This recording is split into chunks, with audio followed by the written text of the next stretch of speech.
Hi, everyone. Thank you for joining us for another episode of our interview series with Black entrepreneurs.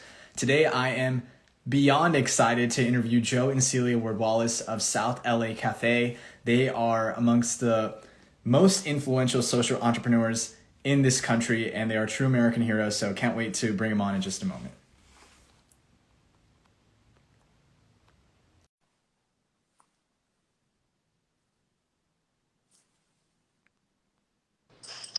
Hey, Hey, how's it going?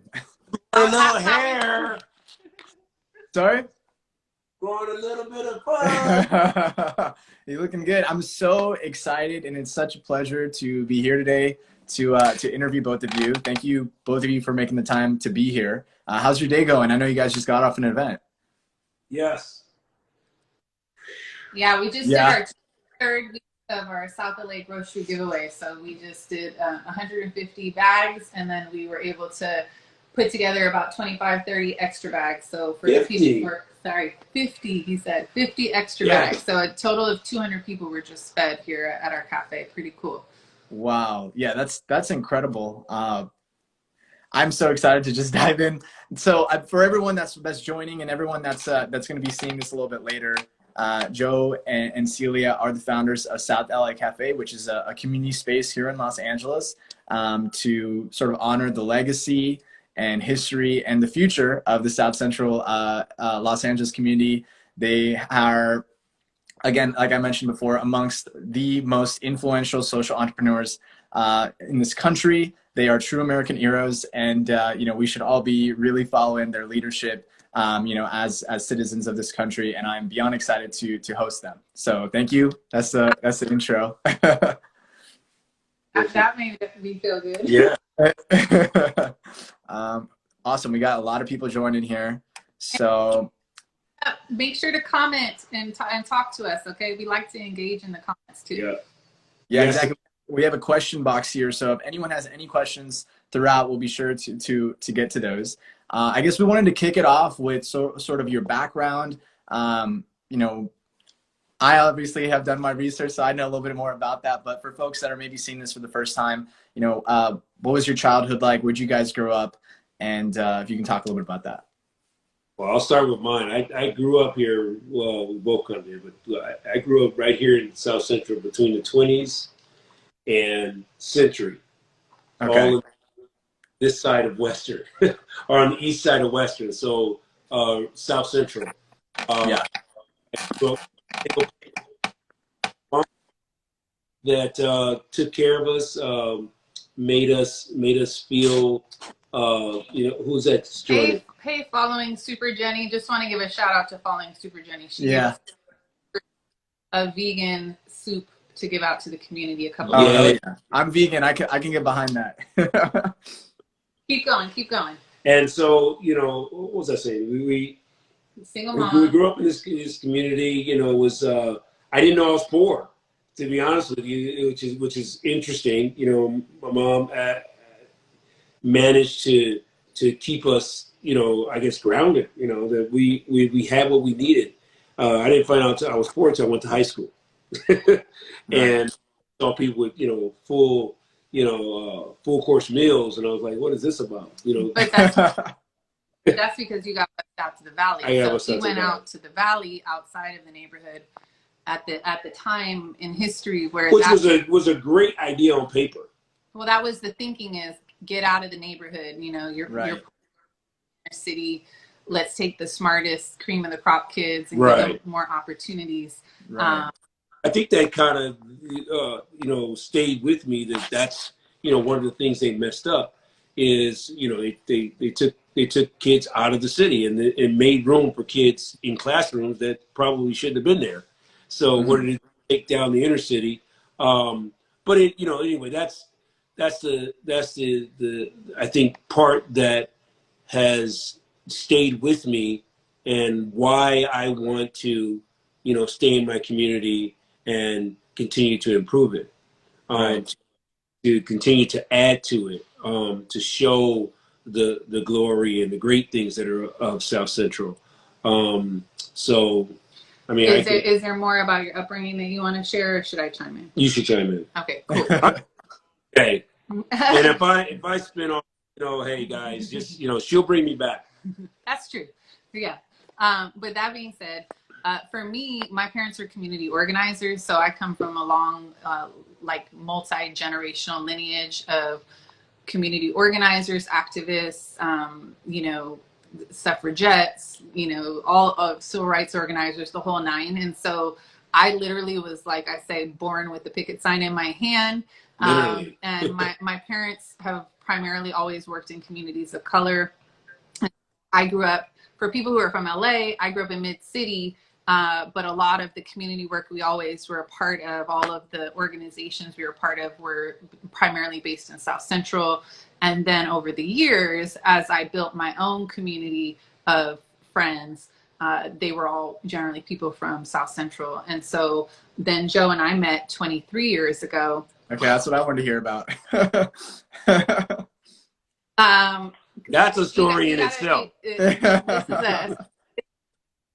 a story in itself. But 23 years ago we met, and then we have been living in South Central pretty much for the last 2 decades. We're homeowners, business owners, and and so there's a lot more to say, but just to say that that's how we got here. Yeah, that's how we got.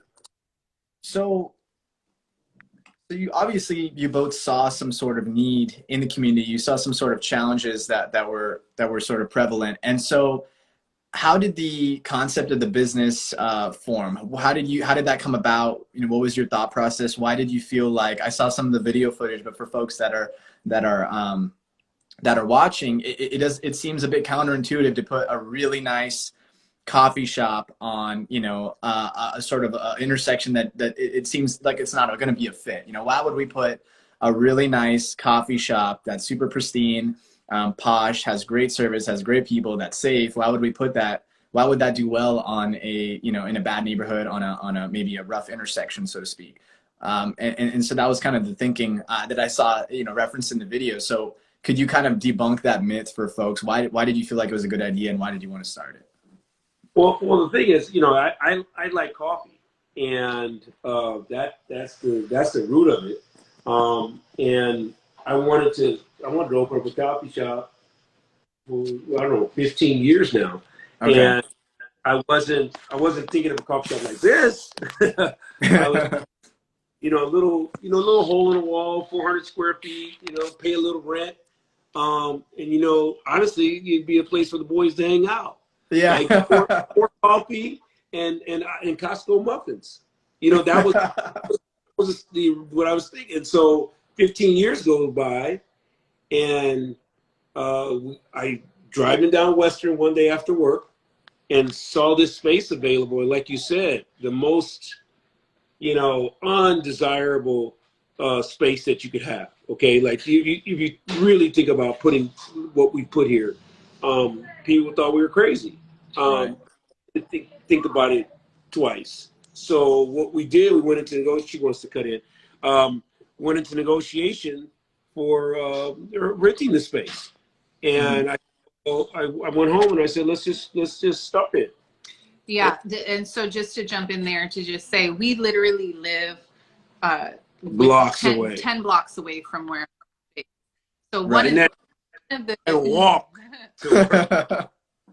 One of the reasons why is because we live here, and there wasn't anything like this here. And so a lot of people who grow up in the inner city or live in the inner city know the concept of food deserts, and also know that these are communities that have been intentionally, historically underinvested or disinvested and ignored, and and thought of all the things that you mentioned of, like, this isn't an area that anybody would want to have something nice in. The people here clearly won't send their money. The people here clearly won't treat things nicely, so why would you put hundreds of thousands of dollars investment into this, corner that has fried chicken and check cashing across the street? Right. But we know, because we're from here, that these people are awesome. Everybody here is super dope. They're just like everybody else. We're not exactly. I'm just like you. Yeah, because whatever classification you want to put on the people, everybody wants somewhere nice to go. Right. And especially if you're a person of color or a lower income person. Can I tell a story about hold on. Go ahead. That you probably have experienced at least once being somewhere where nobody wanted you there. You're so talkative. You're so talkative. But you've probably been in the world, you know, carrying that backpack of discrimination, harassment, oppression, thing. Just to walk out the door, it feels like I'm walking with this extra weight on my back. And then every once in a while, you get to be in spaces where you're like, oh wait, I can like take that backpack off and just be. Oh wait, playing my music. Right, yeah. Like and the place looks like it's for me, and the you can just take the mask off. Mask off, right? And so for us, we really knew that, and we knew that there was such a diverse intersection of people in this community that deserve something nice we live here. Because we live here, but also just because systemically, say all the time, nobody's coming to save us, and we don't want anybody to come save us. And join us. And honestly, Joe and I carry a lot more privilege than a lot of the people that live here. And so part of it was, as we were starting to see gentrification rise, and we were starting to see commercial development up and down Crenshaw, up and down Figueroa, which is happening all over the country. We started to get really concerned about that, and realizing that the window for a mom and pop investment was really starting to get smaller and smaller and smaller. Right. So hence my coffee shop grew in our minds. It grew. Well, actually it came, well, just to say, you're really killing my punchlines here. Because we did that grocery giveaway. But just to say that, well, now you totally threw me off. But what I was going to say is that we ended up creating much bigger vision than the corner shop, because as we got into it, and what we didn't say is for the last 20 years we've been doing social enterprise businesses, you know, all the time. I'm a full-time coach and consultant and teacher, so I've been teaching on these frameworks and these models, people all around the world who are starting and growing businesses. And this just was our first brick and mortar. And this essentially is the embodiment of the community-based business model that we teach to. And we wanted to be able to be the beta test of it, to say, we believe that this is possible. Let's show you how we can create something really amazing that isn't just a coffee shop, you know, but really, as our tagline says, coffee, community, connection. It was about, what is the thing that's going to bring people together, and like a product, right, that people want and deserve and need, you know, delicious coffee, a beautiful coffee house. Like, who doesn't love to hang out and drink a great cup of coffee in somewhere beautiful? And then you come and you get to be around your community and people that look like you, that you saw down the street. And you get to take that mask off and that backpack off and be like, hey, this is for me. This spot is for me. And then from there, you get to connect with other like-minded people. So the vision grew the deeper we got into it. And just to finish what he was saying is, he kept going to the landlord saying, to me, he was saying, you know, honey, I was going to ask for this. Yeah, I thought it was just a hole in the wall, but now I found space that's 2,200 square feet. It's shitty, you know. The place looked terrible. Wow. PG, baby, PG. Well, you know, but let's just see what happens. We're just going to ask for the moon, and most likely they're going to say no, and then we'll go hole in the wall idea. And so my husband's a master negotiator. It's one of his many, you know, skills, and so he just kept boldly asking for more and asking for more and asking for more. And before you knew it, here we were going from, we're 5% into a deal to like we're signing on the dotted line. So that's how we got here. And we had motivation too along the way to continue the project. You know, we have a place up the street that opened up, and a place that I frequent before, all over the city, all over the world. And I said, wow, this nice, beautiful place they're building. Oh, it's great. So, and it was during when I was in the construction that they opened. So I went down there to get my cup of coffee. I went in the drive-through, and the drive-through is so weird. I just, I'll park and go in. I parked and went inside. And I think I'd already ordered through the app that they had. So I ordered my stuff, and then I went up to the pickup window, and I looked up, and they had bulletproof glass. Bulletproof glass. Oh, yeah. I'm going, what? Like, you come into the neighborhood, and this is what you think of me? You take our dollars. You take our dollars. But you feel so scared of us that you won't even let us go inside. You're going to put a bulletproof window. And I said, you know what? And that just gave me that more energy. Yeah. When I left, got to do this. I got to do this, and we have to make it nice. We'll pause there. Yes. Get me fired up. Sorry. I also want to say to everybody chiming into the comments, thank you so much for the feedback, the positive well wishes. I see a lot of our regulars from our page also, so it's nice to see our family chiming in. Thank you. Yeah, that's beautiful. I have a million questions to ask you. I mean, I can interview you guys for hours, so we can chat for hours. But yeah, I'm seeing all the questions in here, and Danaya, you know, we're gonna get to that question in just a bit. And I know another comment was there about you know, the question about right after the business launched, which we're gonna get to right now. And then later on we'll get to, you know, what you guys are doing currently and how folks can follow in your footsteps and how people can get involved with you guys and things like that. Yeah, I think to your point, it feels like a slap in the face, right? When you go and you see a bulletproof glass like that in your neighborhood, and it's people aren't being treated like people. You know, they're being treated like something else, like a category, you know, like a checkbox or something like that. So yeah, so it's definitely frustrating. So that makes sense. I guess we want to move on to sort of, if you can clarify for everybody, when exactly, for those folks that haven't been exposed to your business for, when exactly was your start date, your launch date for your business? The grand opening was in December. Our soft launch was November.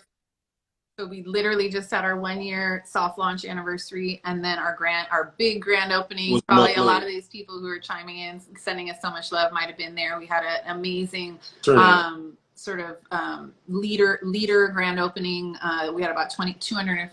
What? You always mix up the numbers. It was like 846. Oh, okay. Sorry, I'm taking the thunder. Go ahead. 250 leaders were at our ribbon ceremony. Gotcha. And then we had a big community party with DJ dancing and all that good stuff. And so, yes, there was about 800 people that flowed through later. Yes. And for people, you know, nobody's asked any questions about this, but I just want to say, been together 23 years, still really like each other, still really love each other, have done multiple businesses together, and yet, you know all the things about being in partnership. And you only imagine being in it with your spouse. And the real deal. People who follow us know, I think, and really appreciate that it is what you see. We're not pulling any punches. We're not trying to put on the perfect for people. It's not always roses. Right. You know. But anyways, you had a lot of questions. So go ahead. Let's keep going. Yeah, I was gonna say, yeah, you guys are definitely relationship goals. and like you said, it's a lot of work, you know, obviously behind the scenes that goes into that. So that's amazing and candid that you shared that. So when you launched the business, right, in November, December of last year, you know, you guys had, you know, what was that like prior to March? What was that experience like with the launch? Did it go well? Was it received well? And then did you have any sort of initial challenges that you guys were facing that were sort of maybe perhaps unexpected?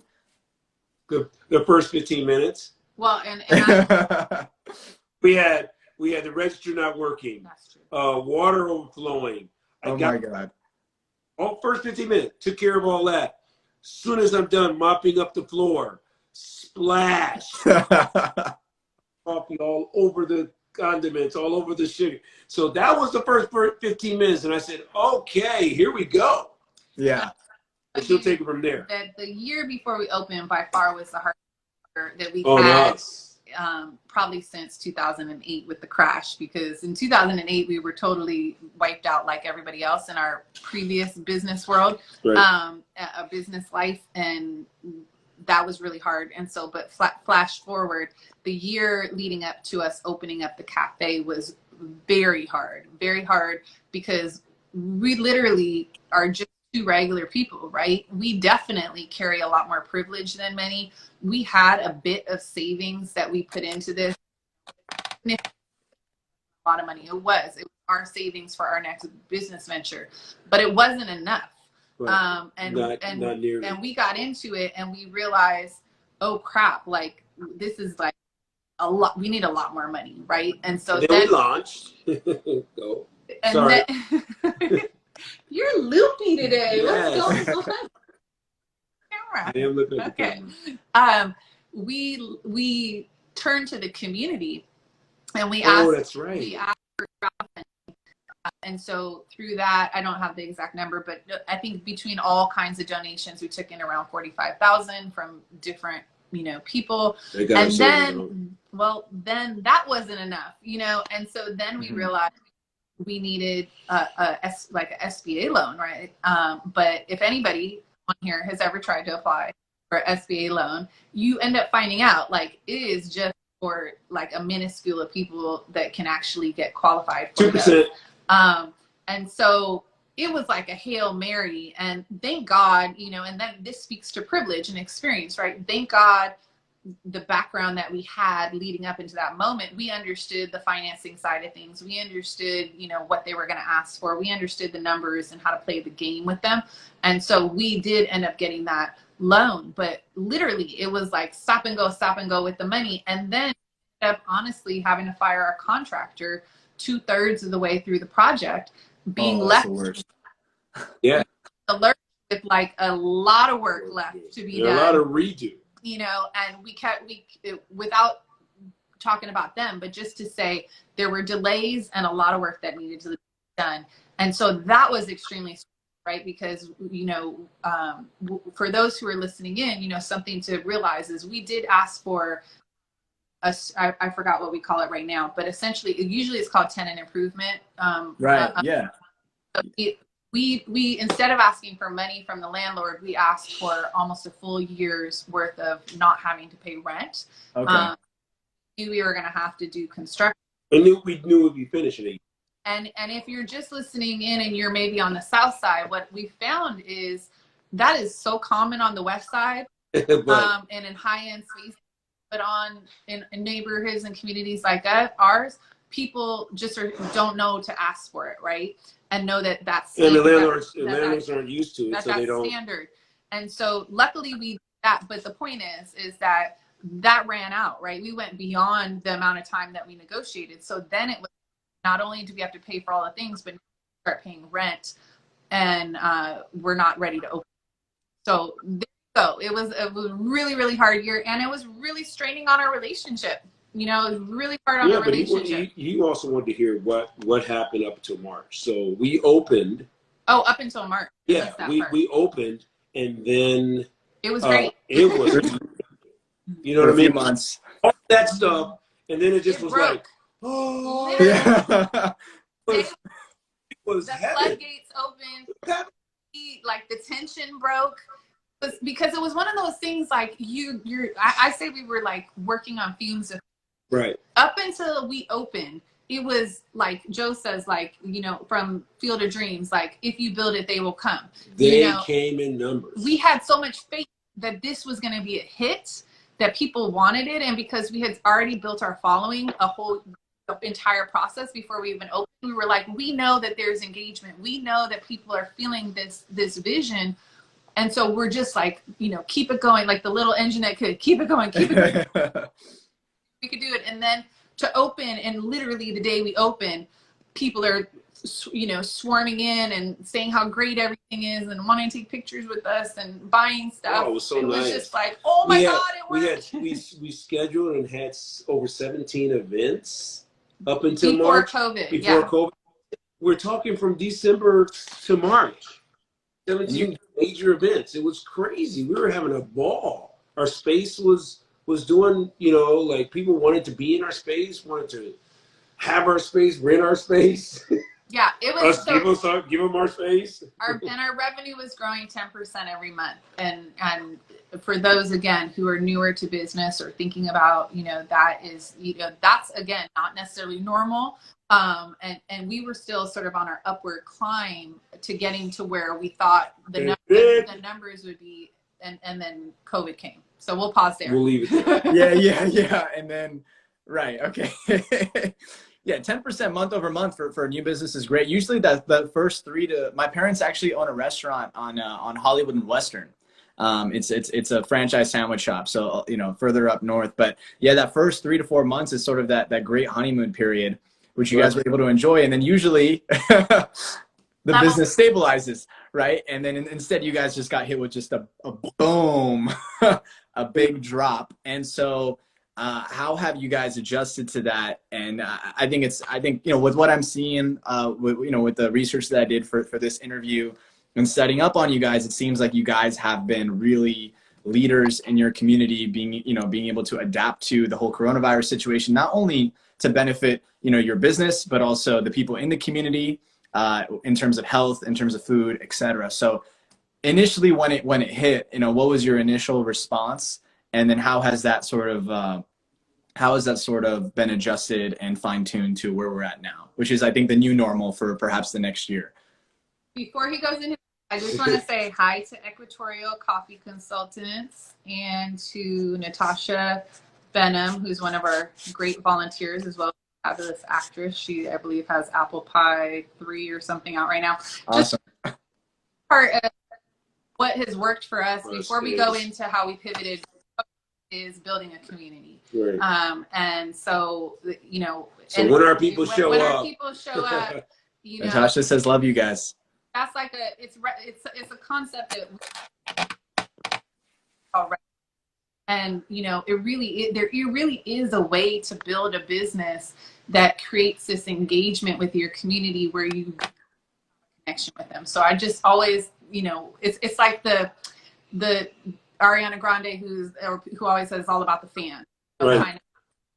As our fans, we see them as community members, like part of our family. So just wanting to give them some love on that. But so how did we pivot with COVID? Well, first of all, it all crashed. Yeah. We were on the all the way. We just come off of Spectrum, Channel 4 News, LA Times. No, LA Times was after we got on LA Times cover. No, we had the interview before the crash. We had the interview the week before. No. Or was it the week of? Yeah. That was the week of. Sorry. We had so much press. You know what? I'm going to let right. And I'm going to add. So go. You sure? Yes. Okay. Well, just to say, COVID came and overnight business crashed. And that was, I guess, typical for most places. Right.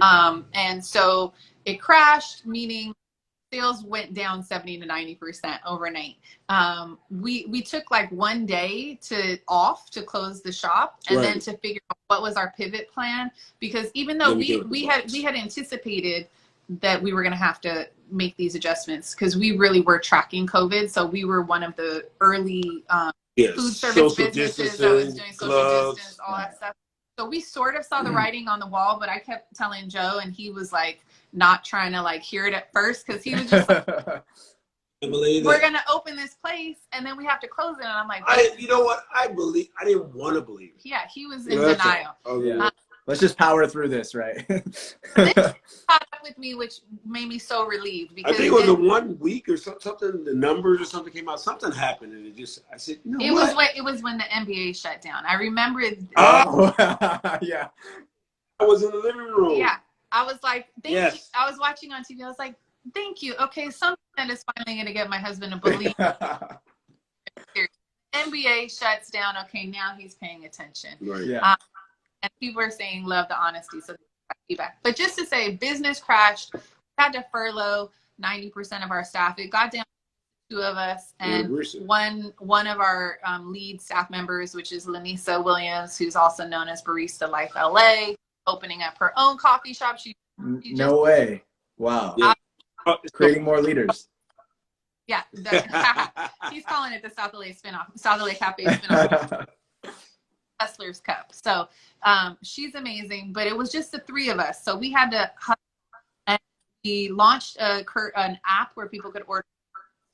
So smart. Thank God we figured that part of the barrier for a lot of businesses is that they're not tech enabled, meaning they don't have any online, not really building their social media. They haven't collected emails from their customers.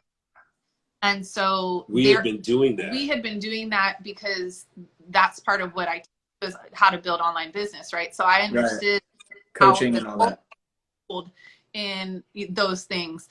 And so we pivoted to people being able to order in advance. But then one of the big breakthroughs we had is we started to realize how important it was to start feeding people, and how important it was to try and circumvent the need for people to go to the grocery store and be at risk in the grocery stores. And also seniors. The seniors stood out at first. And so we started working with CD8, our council member, Marquise Harris Dawson.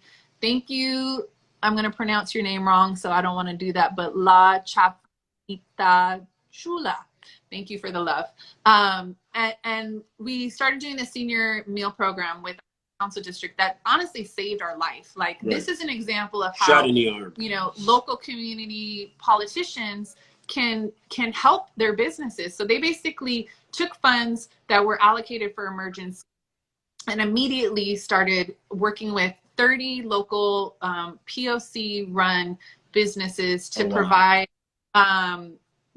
meals to the seniors. And so they were paying us really fair rates for us to be able to make these meals and have enough of a profit margin that we could employ a chef to work with us and also have enough of delivery people. And delivery people.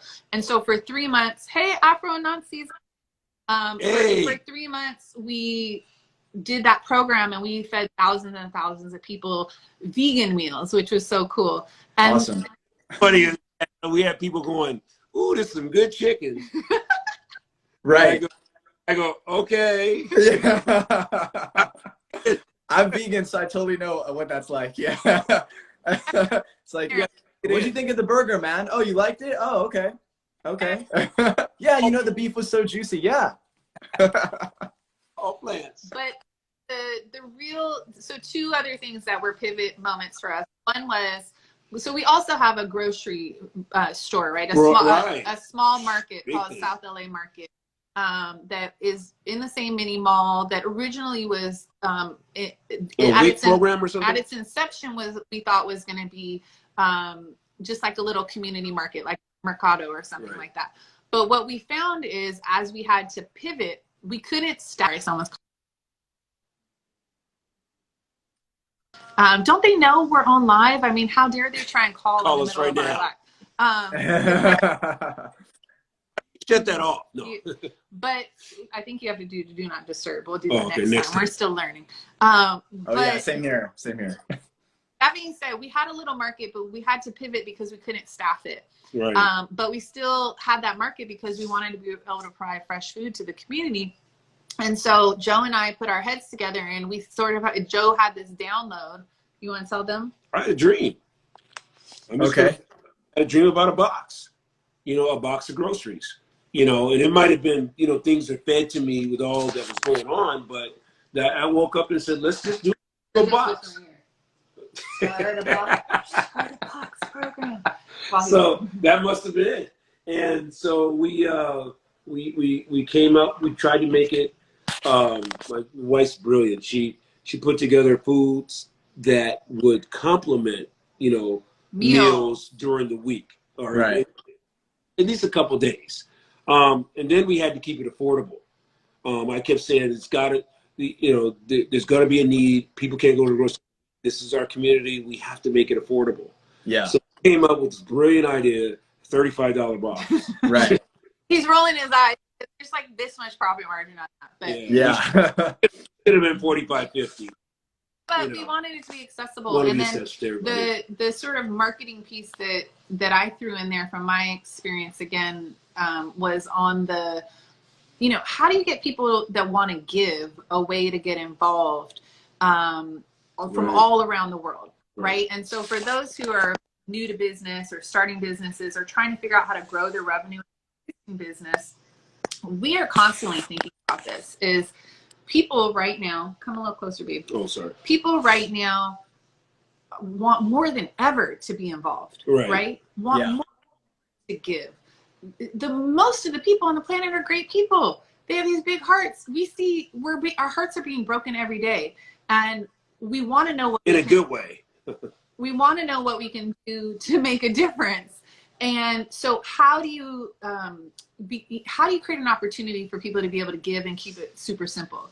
Right. And so the concept you can buy a grocery box for $35, or you can sponsor a grocery box. And when you sponsor a grocery box, we give it to a neighbor in need. Right. And so on our website, which is southlacafe.com, people could find that they could click that they want groceries for themselves, and great, come pick up a grocery box. And then they can add stuff to the box. And they can add customization. Yeah. Box gets started at $35, end up as $100. Yeah. But it's up to you. Really. And then though you could gift it forward, right? And so we started seeing people from all over the world that love. Tell them why. No way. Well, that's not the only reason. But that was the biggest reason. Okay. I'd like to have a little credit before we give it away. Okay. Who came up with the idea? Great idea. It was like it reached around in the world. But with the way things go when you're doing the right thing. With celebrity endorsement. When you're doing the right thing for the people, I'll tell you, this just happens this way. So of course they were going to close the restaurants, close the markets and all that stuff. And then that Sunday, after they that's what you're talking about. Yeah, okay. They made the announcement of COVID and things closing. We're on the cover of LA Times. Crazy. The front cover of the front Sunday. page. Yeah. LA Not like this. Not like one of the smaller sections that nobody sees. Like the front. The front fold. Like you fold the. We're on the top. Wow. For Lakers win the championship. Yeah. World Series. That's who's that safe for. And we took that Sunday off. We were off. We're just. But the phone started blowing up, and I was like, "What's going on?" And then now you can tell the part about around the world. Okay. Piece. Was her first cover She too. texts me and she's like, your piece came out today. And we're like, okay, cool. Like, what section is it? And she's like, the main section. And we're like, okay, cool. Like, what page and she's like, where? The front cover, the lead story. And I went and ran and woke him up. I was like, babe, I think we got to go into the cafe today. People are going to be reading this, and this is going to be a missed opportunity. Yeah. And so the point is, then the grocery box program took off. We also then people from Australia, people from Korea, people from Europe. Give them the story. People were in Canada. Were ordering the box. Wow. And sending us checks. It was crazy. Just click, click, click. And then Ariana Grande became a customer. That's another thing that was a catalyst for us. And then Beyonce put us on the what's it called? The Black Parade route. So some things just lined up for us. Right. Very, very fortunate, very, very, and very grateful. And I do want to say the last thing, because I know we're going to get into it anyways, but I just want to say while we're on this roll is what also happened then is we started, everything we do is through partnerships. And so we do not do this alone. Right. And if there's anything we could do to teach people is like, that's what community building is about. It's about what do I have that you need? What do you have that I need? How can we work together to make it happen? Right. And so we decided that we wanted to start feeding people for free. In addition to these grocery boxes that people were buying and sponsoring. Joe. Got linked up with Cedar Sinai and Emmanuel Presbyterian Church, where we did a pilot program with them for 1 month starting in June, where we got funded for 4 weeks to be able to feed 150 people a week for what we coined the South LA grocery giveaway. And so we did that for 4 weeks. We killed it. And then our partners pulled out. Why? The way things go. They were providing the funding and they pulled out. And yet here we were still here, still with all those hungry people. And now they're and it's fresh food. And so it's like, uh-oh, what are we going to do now? Well, we're going to continue doing it. Yeah, and it costs if you can do the math, $35 a bag, times 150 people a week. That's about $5,000 a week. So just imagine that. It's not a small ask. It's not a small raise. But again, we went to our community and our following and our resources and said, we need food, we need donations, we need masks, we need PPEs, we need all this stuff. And we've been provided for. Here we are. We just completed our 23rd week of grocery distribution. Amazing, seriously. Which also we've done other days, right? We've done multiple distributions where we've done thousands of boxes and bags. Working right now with the council office to provide over 1,500 grocery bags for a holiday event they're having come up. And so the need is just deepening and growing, and that also has been a catalyst for business. So all of these things are, as we're mentioning them, I just want to say, are ways that we have tried to be innovative, right? This is about thinking outside of the box and say, like, okay, where is the need? What can we do? Where is that intersection where there's a potential for growth for the business, and also serving other people, right? And so that's where we've been so far. Wow, I have that's amazing that you guys continued it despite the pulling out of the funding, and you guys just kept through with it, and now it's the 23rd week, right? Yeah. That was what was today. That's crazy. That's amazing. And I think that I have so many questions. I think because we're almost coming up here on 45 minutes, I think we're gonna have to bring you guys back again. But speed round. So why don't we try and do speed round here? We'll be short in our answers, but go ahead and ask us questions. Sorry. What do you have to say to all those people that say that social entrepreneurship doesn't work? That, you know, why would I go out and do a business that has you know, super razor thin margins versus a business that I can get you know, much heftier margins on? Why would I spend my time doing something that's doesn't seem quite efficient? What do you have to say to those people? I'm gonna answer it first, and I'm saying, like, you know, your speed answer. Yeah, my speed answer. It feels good this way to me. Like I feel grounded. This feels good to me.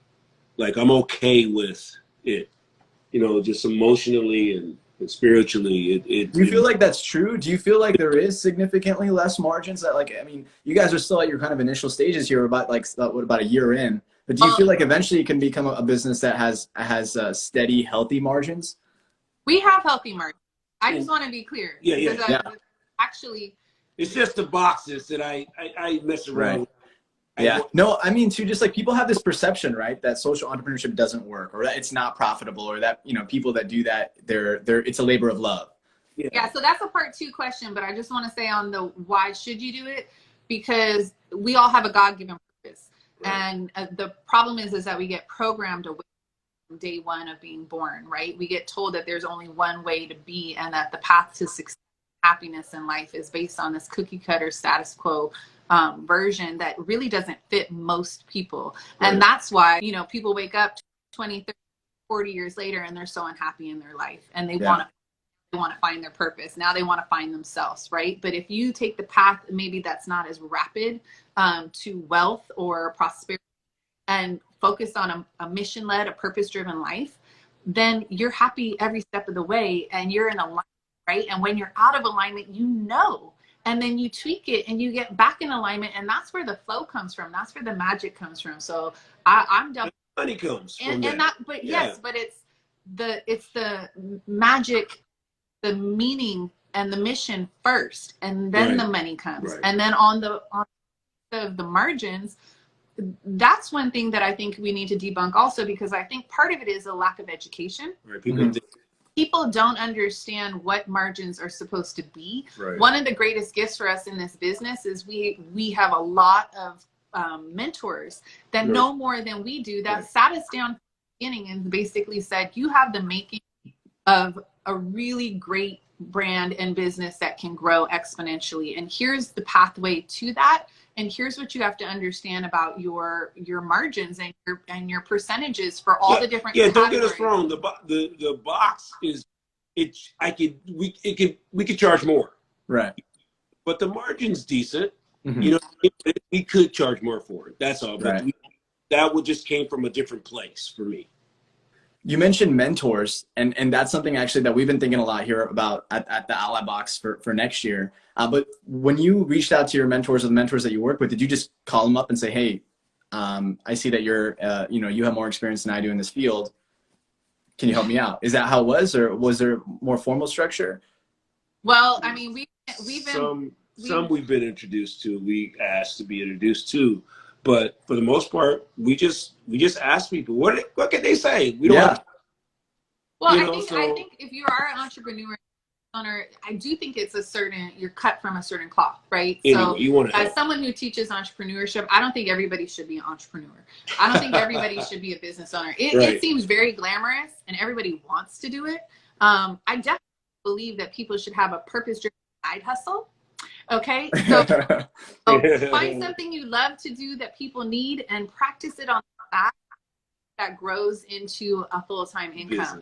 But until you have found something that actually could grow into a full-time income, that's not usually the pathway that I recommend to people. And yet, my point is that you have to have enough wherewithal, determination, and focus to be able to understand what you need and go after it. And so you have to ask for what you need. And so we basically go to, and this is new because in our previous business, we actually didn't have a very big network and we didn't have a lot of mentors.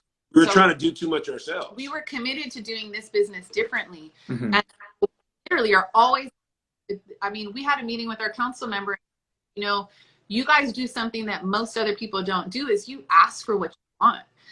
And so we are telling him our big vision. And we're saying, what can you do for us? This. What do you got? Who can you connect us with? And so it's about that ask.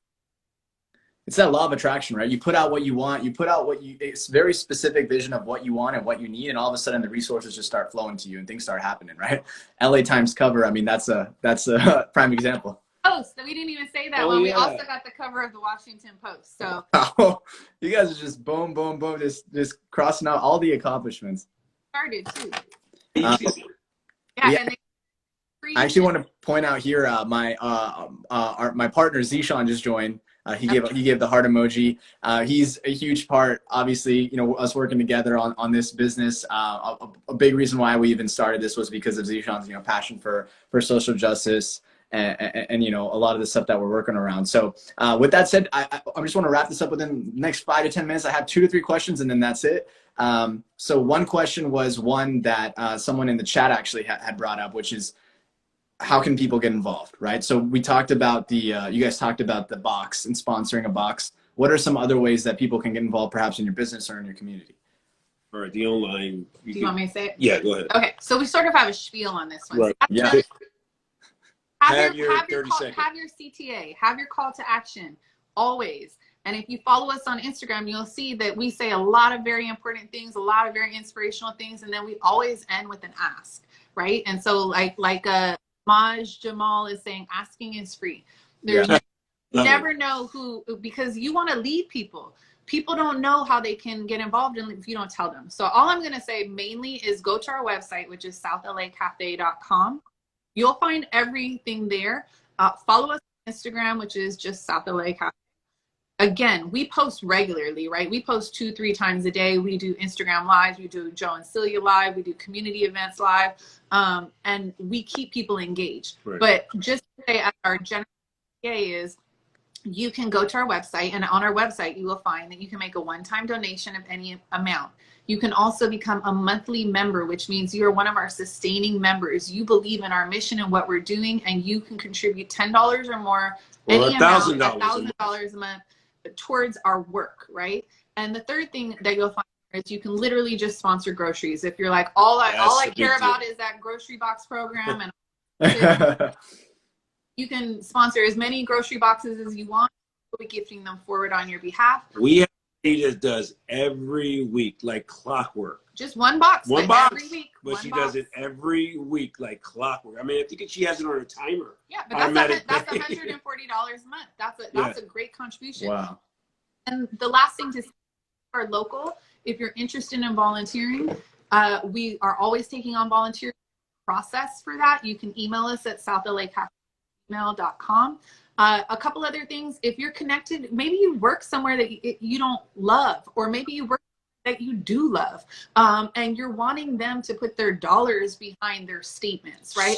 Send them our way. A lot of what we're seeing is performative allyship right now from corporations, and people that work for them feel frustrated by that, of like, I know what you guys are doing, and then you're putting out, Black Lives Matter and all that kind of stuff. We're the perfect people to put them in contact with, because we have all the glossy, shiny that makes them look good, and we will take their money, and we will do. So that's another thing. And that's also, the thing. And also you can connect us with press, right? So if you're connected with anybody, reporters, TV, any of that kind of stuff, we're press ready, we're media ready, and we know how to maximize those. There you go. Wow, that pitch was strong. That was a very strong pitch. I was gonna say we have a similar shortened version of the pitch, which is our Ally Box. The reason why it's called the Ally Box is because we essentially have a holiday box. We're actually going to be launching it during Thanksgiving, where we have products from Black-owned businesses. And so a lot of that is, we have a few folks that we're working with, mostly on the East Coast, female Black entrepreneurs, and we're going to it's kind of like a self-care box. So we're really excited about launching that. And also we want to build a community, go ahead. Email, I need a self-care box. Yeah. Entrepreneurs. Oh, it's not just for females. He loves skincare. Oh yeah, me too. We're on the same. Yeah, you got great skin, Joe. we'll connect on that, and I think this conversation will be ongoing. So one person had another question about how can one follow in your footsteps? But I think you sort of alluded to that when you talked about having a purpose, creating a purpose-driven business and a purpose-driven sort of mission in life, and following through with that on your business. But did you have any other thoughts on that? All right, is it okay? Yeah, go ahead. Okay. I do want to chime in here and say that we have also South LA Community Foundation, which is a 501c3. And through that, one of the things that we're going to be doing is entrepreneurship training. Right. No way. Business We're going to give it back, because why not? Oh, the one other thing that on our website you can do, even if you don't have any dollars, you're not trying to donate, you can become a free member. And that way you get on our newsletter and you get all our cool updates. And then when we launch our and our business development programs, get in it, and then we are going to literally be the teachers. Part of it. I mean, a lot of people like you, of course, and I'll others. be the long class. Oh, and long. Celia will be like, to the point, get it through, got it. But that being said, if they want to follow in our footsteps, that's what it's going to be about. It's going to be about purpose, primarily POC-led businesses, and creating accessibility, right? This information should be for everybody. Yes. Right. Look a certain way, be in a certain club to be able to know how to play the game. We're trying to democratize, create a level playing field where everybody can have access. Wow, I love it. It's funny because so much of what you're talking about, we're in like the infancy stages of starting something up like that. You guys kind of have this base, and I think me and being based here in Los Angeles, Zishan's up in Northern California. Like, I'm looking forward to connecting with you guys so much more in the future, because I was just on the phone yesterday with some of the partners that we're partnering with on our box, like Ashley Gowdlock, Erica Ama, most of these folks on the East Coast, about, perhaps their businesses are perhaps doing less than $1 million a year or less than $1.5 million a year, and then partnering up with a formal mentorship program where folks that are doing perhaps consumer products business 5 million plus are mentoring them, and then they're mentoring brand new entrepreneurs just like you guys. And so maybe that's something that we could connect on down the road. And it's funny too, because I'm a part of the Good Karma Los Angeles, and we're handing out 300 to 800 meals every Sunday on Skid Row for past 16 weeks. And we might get some, we're not allowed to say yet, but we might get some press TV coverage soon. So I was doing something for that earlier today. So that's exciting. My last question is, a big part of the reason Zishan and I started the Ally Box is, over the past few years, we've been seeing communities like South Central being underfunded, underinvested by, the government. And then obviously with this year, we've been seeing, the Black Lives Matter protests break out post George Floyd's murder and things like that. And so, the want to create a sustainable online, socially conscious, ethical business with wanting to do something for the community, much like yourselves, was kind of the genesis for the Ally Box. And so my final question is, how can people be an ally to the Black community? That's it. Just that's it. That's Yeah. all. Yeah, I know that's always the final question of the interview, and I know it's a loaded question, but if you guys could give us a short version or a long version, I'm here. And I'll represent how to be the ally. Okay, so what do you think from the Black perspective? Well, from the Black perspective, what kind of allyship do you need, babe? Let's stop talking about it. Let's stop talking about it and let's do it. You know, period. I mean, there's a whole bunch of ideas and people are always talking. I just say, as a community, as a Black community, let's just get together and start it. Let's do it. Don't ask me, don't give me excuses. Just do it. And that will, you know, you'll get you either one or two things. You're either going to make it or you're going to fail. But I can guarantee that you fail if you don't try it. Well, and I think you don't start it. I think so start it. Tag teaming on what you're saying is a lot of populations are waking up to social justice and, you know, institutionalized racism and, you know, all this stuff. I sort of coined a phrase that I call like the newly woke white folk, right? There's others too.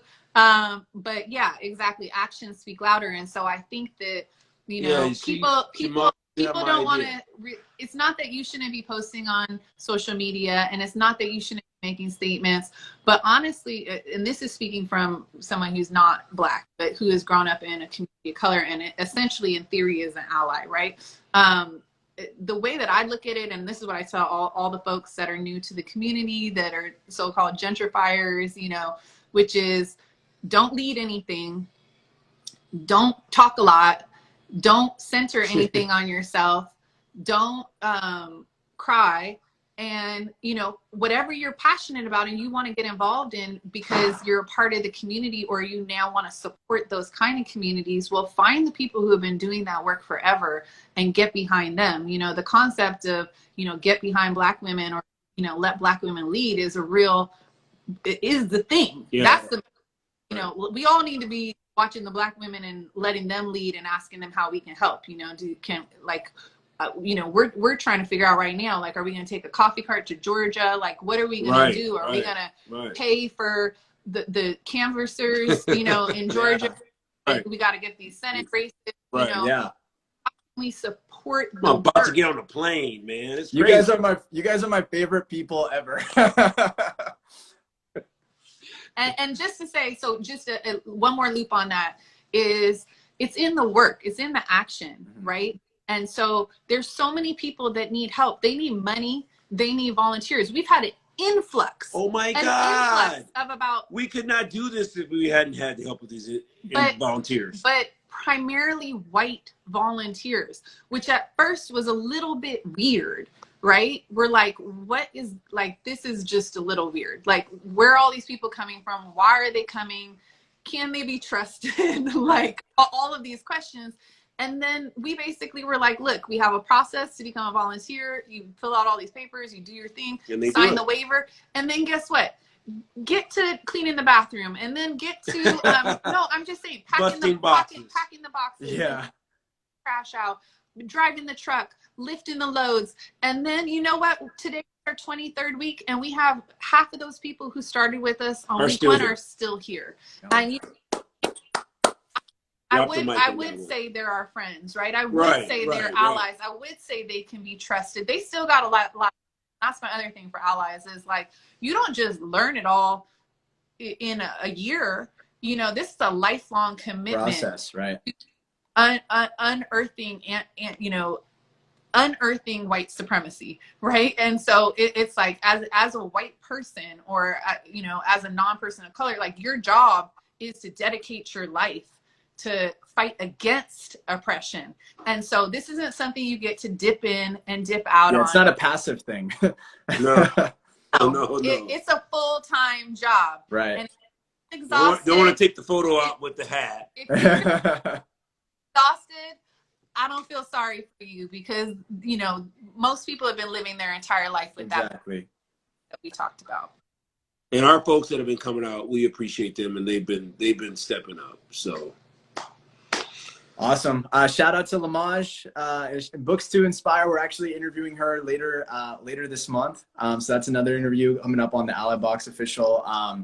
It's interesting. You guys mentioned the corporate partnerships and what's going on with that. We're actually speaking with PwC. I'm speaking at their event this Friday, and we're showcasing the Ally Box and all the different vendors and the products from the Black-owned businesses. So there is a lot. It's going to take those actions, right, from corporations, from individuals. I volunteered to help with the campaign in Georgia. I don't know if they're going to reach out to me because I'm based in California, but like with you guys, potentially going out there in person, that's just next level. And I think that is what we all need to sort of aspire, that sort of level of commitment and seriousness, because there's a plethora of challenges that we all need to come together as a community to attack. So I love that. Just less talking, more doing. Get your feet on the ground, get your hands dirty, do the dirty work, show up, and change will happen slowly. So it's been a pleasure. It's been one of my favorite interviews.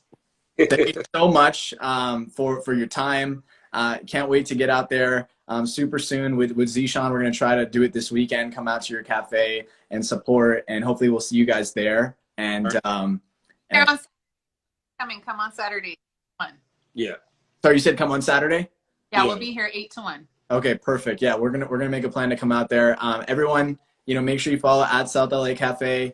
Joe and Celia have given you numerous ways that you can get involved. South LA Cafe, the website, the Instagram, they're super engaged. Again, I guess my favorite people, really amazing people. Such a pleasure to interview you guys. Have a great night, and we'll stay connected and we'll stay in touch. All right, man. Bye, guys. All right. Take care. Bye, guys. Bye-bye. I don't know how to turn on